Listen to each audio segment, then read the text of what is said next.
Lakshmi Srinivasa jewellers proprietors Duggi Srinivasa Rao, Duggi Abhinay, IT hub ఎదురుగా Yellandu cross road, Khammam. Namaste, welcome to Suman TV Wyra. నేను మీ శిల్ప. ఈరోజు మనం వైరాలో ఉన్న రవాణా శాఖ అధికారిని కలవడానికి అయితే వచ్చామన్నమాట.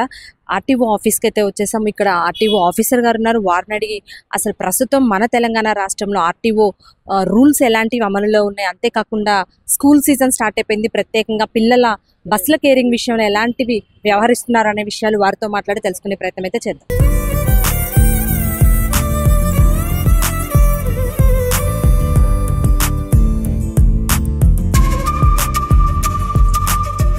మనతో పాటు ప్రస్తుతం వెహికల్ బ్రేక్ ఇన్స్పెక్టర్ గారు వరప్రసాద్ గారు ఉన్నారు. వారిని అడిగి మనకి తెలియని విషయాలు తెలుసుకునే ప్రయత్నం అయితే చేద్దాం. నమస్తే సార్, ఎలా ఉన్నారు? సో చాలా హ్యాపీగా ఉంది ఈరోజు మిమ్మల్ని వైరాలో కలుసుకోవడం. చెప్పండి సార్, అంటే డైలీ వారీగా మన ఈ వైరా ఆర్టీఓ ఆఫీస్కి వచ్చే అసలు డైలీ కార్యకలాపాలు ఎలా స్టార్ట్ అవుతాయి అంటారు? అప్పుడు మన ఆర్టీఓ ఆఫీస్ వైరా యూనిట్ కార్యాలయం పరిధిలో యాక్చువల్గా 6 మండలాలకి ప్రజలకు సంబంధించిన ట్రాన్స్పోర్ట్ సేవలన్నీ మన యూనిట్ ఆఫీస్ వైరా నుంచి మనం ఇవ్వడం జరుగుతుంది. ఈ 6 మండలాలు ఏంటంటే తల్లాడ, వైరా, కొణిజర్ల, మదిర, ఎరుపాలెం, బోనకల్లు. ఈ 6 మండలాలకు సంబంధించిన ట్రాన్స్పోర్ట్ వెహికల్స్ రిజిస్ట్రేషన్ కానీ, లైసెన్స్లు కానీ, వాళ్ళు తీసుకునే కొత్త వెహికల్స్ రిజిస్ట్రేషన్స్ కానీ మన ఈ యూనిట్ ఆఫీస్ పరిధి నుంచి ఇవ్వడం జరుగుతుంది. దీంట్లో సంబంధించి ఈ మండలాలకు సంబంధించి మనం లైసెన్స్లు కానీ, కొత్త వెహికల్స్ రిజిస్ట్రేషన్స్ కానీ, వెహికల్ ఫిట్నెస్ కానీ, డ్రైవింగ్ లైసెన్స్ పొందే ఎల్ఎల్ఆర్స్ కానీ మన ఈ ఆఫీస్ నుంచి ఇవ్వడం జరుగుతుంది. ట్రాన్స్పోర్ట్ వెహికల్స్కి మాత్రం ఖమ్మం ఆఫీస్లో విజిట్ చేయాల్సి వస్తుంది. సో అంతేకాకుండా ఇప్పుడు మనం తెలంగాణ చట్టం 1988 నుంచి వెహికల్ది మారిపోయిందని చెప్పొచ్చు. సో అలాంటి అంశాల్లో మీరు ఎలాంటి చర్యలు తీసుకుంటూ ఉన్నారు, ఎలాంటి గైడ్ లైన్స్ ఇస్తూ ఉన్నారని చెప్తారు? బండ్లు నడిపేటప్పుడు వాహనదారులు కంపల్సరీ వాహనం సంబంధించిన డాక్యుమెంట్స్ అన్ని క్యారీ చేయాలి. అదేవిధంగా 2 వీలర్స్, నాన్ ట్రాన్స్పోర్ట్ వెహికల్స్ అంటే పర్సనల్గా యూజ్ చేసే వెహికల్స్కి మాత్రం licence, insurance, pollution, RC card అనేది కంపల్సరీ క్యారీ చేయాలి. అట్లాగే ట్రాన్స్పోర్ట్ వెహికల్స్ సంబంధించి RC, insurance, pollution, permit, tax paper, driving licence compulsory కలిగి ఉండాలి. ఈ డాక్యుమెంట్స్ అన్ని కలిగి ఉన్న తర్వాత మాత్రమే రోడ్డు మీద ప్రయాణించాలని చెప్పేసి మేము ప్రజలను విజ్ఞప్తి చేస్తున్నాం. అదేవిధంగా రోడ్డు మీద ప్రయాణించేటప్పుడు కంపల్సరీ 2 వీలర్స్ అయితే హెల్మెట్ పెట్టుకోవడం, 4 వీలర్స్ అయితే సీట్ బెల్ట్ పెట్టుకొని ప్రయాణించాలని చెప్పి మన మోటార్ వెహికల్ చట్టం ప్రకారం అలా రోడ్ సేఫ్టీ పాయింట్ ఆఫ్ వ్యూలో కూడా ప్రజలను మేము హెచ్చరించడం జరుగుతుంది. రిజిస్ట్రేషన్ కానివ్వచ్చు, డ్రైవింగ్ లైసెన్సులు కానివ్వచ్చు, ఇలాంటి విషయాల్లో డైరెక్ట్గా అంటే వాహనదారులు ఎవరైతే ఉంటారో వాళ్ళకి డిజిటల్ సేవల్లో ఎలాంటివి అందుబాటులో ఉన్నాయంటే ఏం చెప్తారు? ఇప్పుడు యాక్చువల్గా మన దగ్గర అంతా ఇప్పుడు యూనిట్ ఆఫీసు వైరాణ పరిధిలో కాకుండా తెలంగాణ రాష్ట్రం మొత్తం క్యాష్లెస్ ట్రాన్సాక్షన్స్ నడుస్తున్నాయి.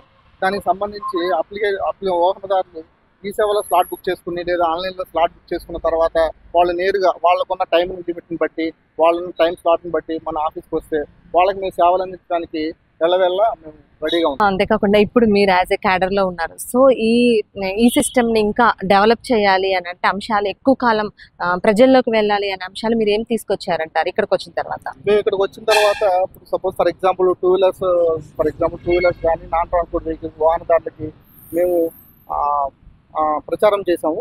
ఇట్లా వెహికల్స్ నడిపేటప్పుడు హెల్మెట్ పెట్టుకోండి, కార్ నడిపేటప్పుడు సీట్ బెల్ట్ పెట్టుకోండి, ఇట్లా అంటే డ్రైవ్ చేసేటప్పుడు లిమిటెడ్ స్పీడ్ అంటే మన రోడ్ కండిషన్స్ బట్టి ఎంత స్పీడ్లో వెళ్ళాలో అంత స్పీడ్లోనే డ్రైవ్ చేయమని చెప్పి వాళ్ళ సూచనలు ఇవ్వడం జరిగింది. అలాగే ఇప్పుడు ప్రజెంట్ స్కూల్ బస్సులో ట్రైనింగ్ నడుస్తుంది. ఎందుకంటే ఇప్పుడు స్కూల్స్ స్టార్ట్ అయిన సందర్భంగా స్కూల్ బస్సు ఫిట్నెస్ చేసుకోవాలి, వాళ్ళకు కూడా ట్రైనింగ్ ప్రోగ్రామ్స్ కండక్ట్ చేయడం జరిగింది.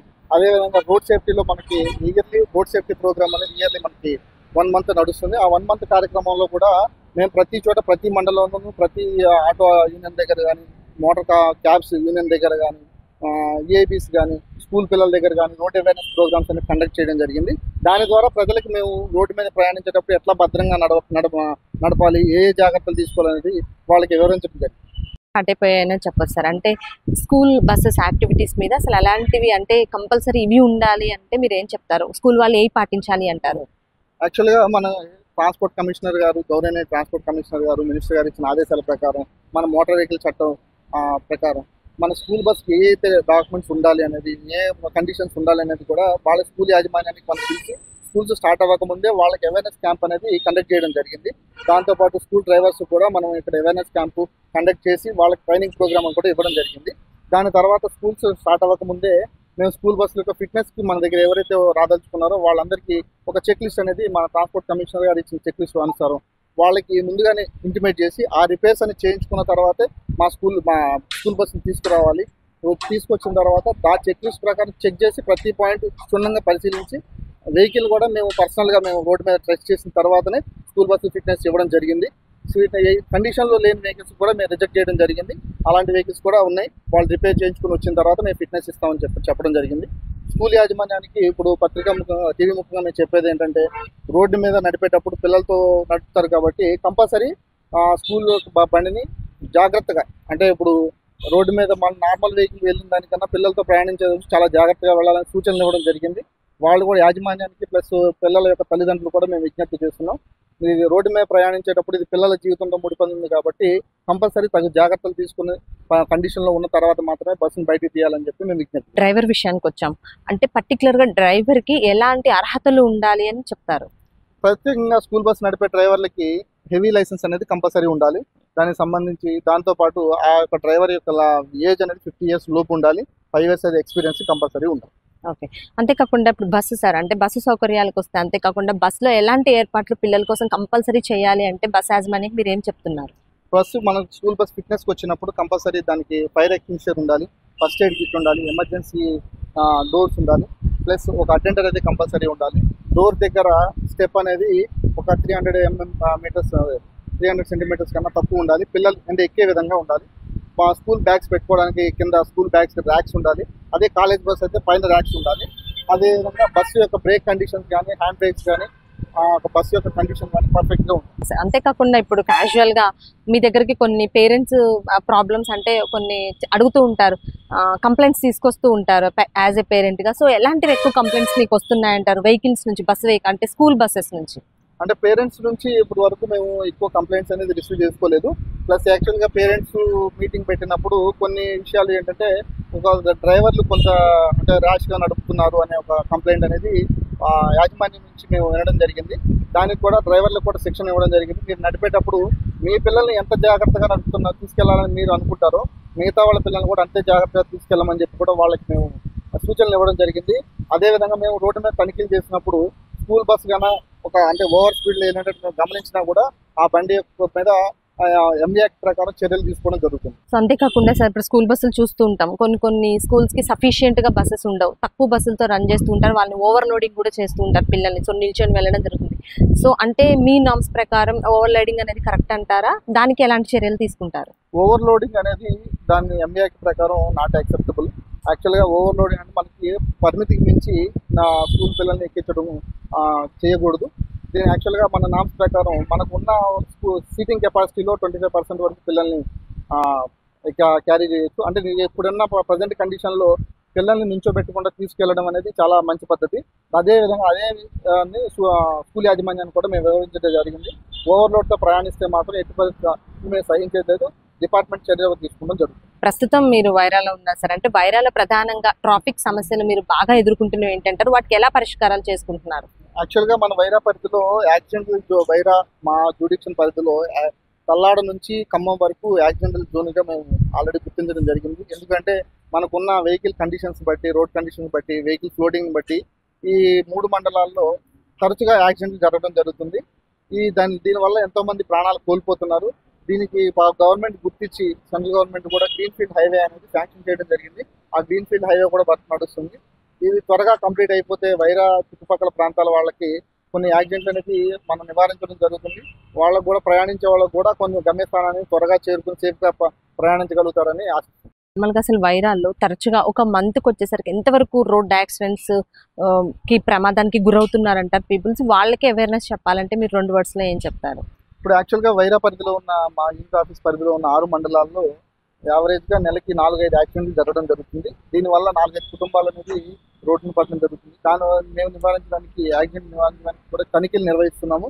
అలాగే మన పోలీసు వాళ్ళతో కంబైన్డ్ చెకింగ్ కూడా చేస్తున్నాము. మేము వాహనదారులకు చెప్పేది ఏంటంటే, మీరు రోడ్డు మీద ప్రయాణించేటప్పుడు మీరు జాగ్రత్తగా ప్రయాణించి ఎదుటి వాళ్ళకి ఇబ్బంది కలగకుండా రోడ్డు మీద ప్రయాణించాలని చెప్పి కోరుతున్నాం సార్. అంతేకాకుండా ఇప్పుడు మనం చూస్తున్నాం ఈవీ వెహికల్స్ వస్తున్నాయి, పొల్యూషన్ ఫ్రీ వెహికల్స్. సో అలాంటి వెహికల్స్ రావడం వల్ల మీకు ఎంతవరకు యూజ్ ఉందంటారు? ప్రజలకి అవేర్నెస్ అంటే అవి వాడమని చెప్తారా, ఏమని చెప్తారు? ఇప్పుడు సెంట్రల్ గవర్నమెంట్ ఇచ్చిన నామ్స్ ప్రకారం, లేటెస్ట్ నామ్స్ ప్రకారం ఈవీ వెహికల్స్ అనేది సెంట్రల్ గవర్నమెంట్ ప్రోత్సహిస్తుంది. దేనికంటే పొల్యూషన్ అనేది కంట్రోల్ చేయడానికి గురించి. దీన్ని స్టేట్ గవర్నమెంట్ కూడా ప్రోత్సాహంగా పెంచడానికి, జనాల ఉపయోగంలోకి తేవడానికి లైఫ్ ట్యాక్స్ ఎగ్జంప్షన్ అనేది ఇవ్వడం జరిగింది. దీన్ని ప్రజలు వినియోగించుకొని అంటే పెట్రోల్ డీజిల్ వాడకాన్ని తగ్గించి ఈవీ వెహికల్ వాడకాన్ని పెంచాలని చెప్పి గవర్నమెంట్ కూడా ప్రోత్సహిస్తుంది. దాన్ని మా ఆనరబుల్ చీఫ్ మినిస్టర్ గారు, ట్రాన్స్పోర్ట్ మినిస్టర్ గారు దాన్ని వివరించడం జరిగింది. దీనికి ప్రజలకు కూడా లైఫ్ ట్యాక్స్ ఎగ్జంప్షన్ అనేది ఇవ్వడం జరిగింది. దాన్ని ప్రజలు సద్వినియోగం చేసుకుని ఈవీ వెహికల్ వాడకాన్ని పెంచి కాలుష్యాన్ని తగ్గించాలని మేము కూడా కోరుకుంటున్నాం.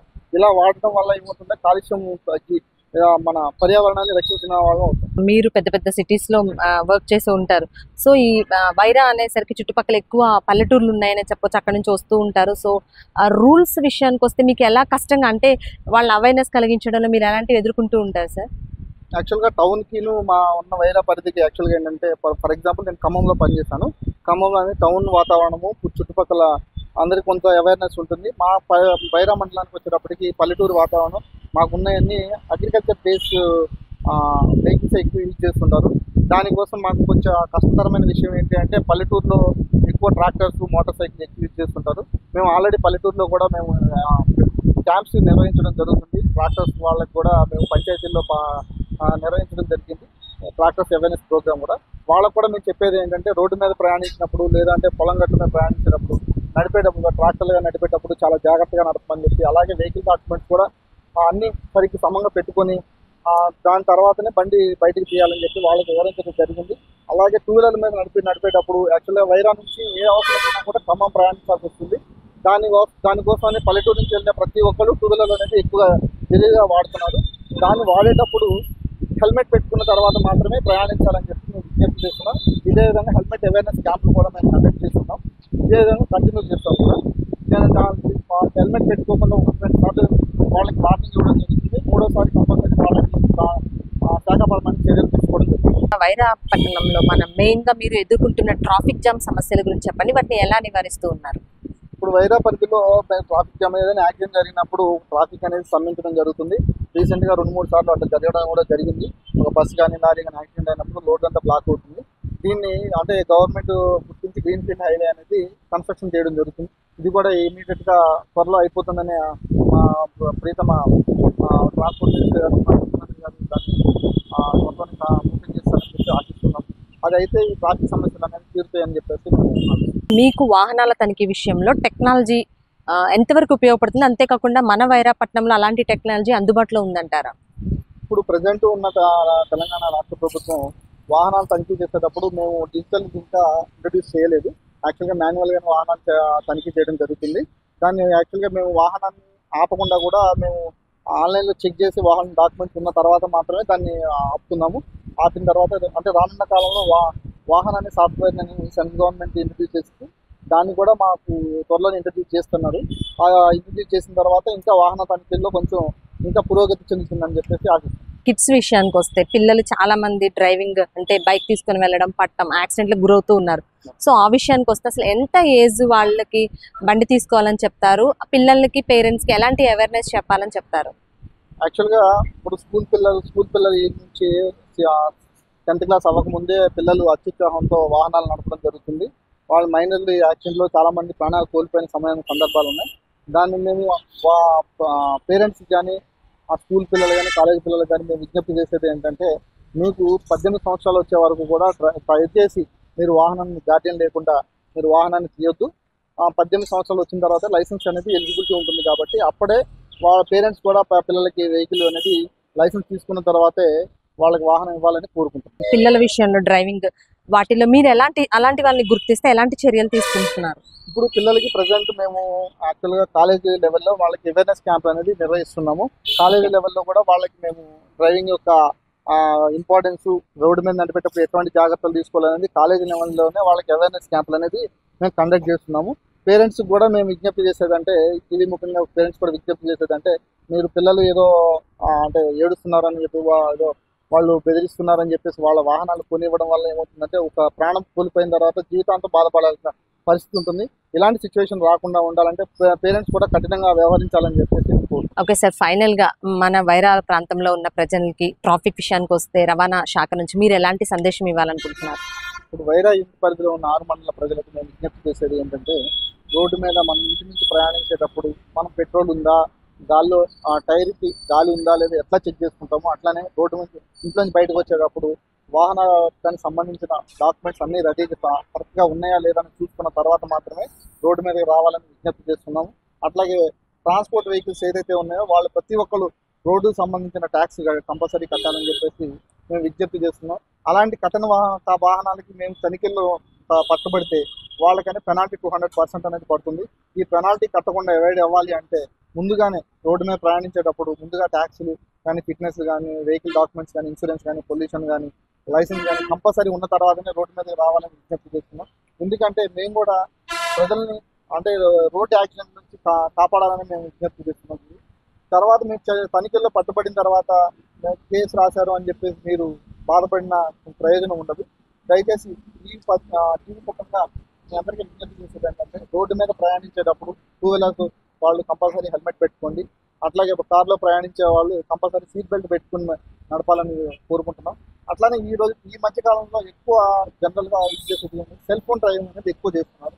ఆ సెల్ ఫోన్ డ్రైవింగ్ అనేది మనకు అత్యవసరం కానీ కాదనట్లేదు, కానీ ప్రాణం కన్నా విలువైంది కాదు. ఎందుకంటే దయచేసి మనం సెల్ ఫోన్ యూజ్ చేయదలుచుకున్నప్పుడు ఒక 2 నిమిషాలు పక్కన ఆపి మాట్లాడి వెళ్ళాలని చెప్పేసి విజ్ఞప్తి చేస్తున్నాం. అట్లాంటప్పుడు మేము మా తనిఖీల్లో పట్టుబడితే మాత్రం శాఖాపరమైన చర్యలు తీసుకోవడం జరుగుతుంది. రానున్న రోజుల్లో ఈ యాక్సిడెంట్లప్పుడు కూడా సెంట్రల్ గవర్నమెంట్ భారత్ న్యాయ సన్నిధిని కొత్త చట్టం తీసుకురావడం జరిగింది. దీంతో శిక్షలు కూడా భారీగా ఉన్నాయి. 15 జైలు శిక్ష అనేది ఆ యాక్సిడెంట్ చేసి ఒక వ్యక్తి మరణానికి గురైతే 15 జైలు శిక్ష అనేది రీసెంట్గా ఇంట్రడ్యూస్ చేయడం జరిగింది. దాన్ని గుర్తుపెట్టుకుని వాహనాన్ని నడిపేటప్పుడు కొన్ని జాగ్రత్తలు పాటించాలని చెప్పి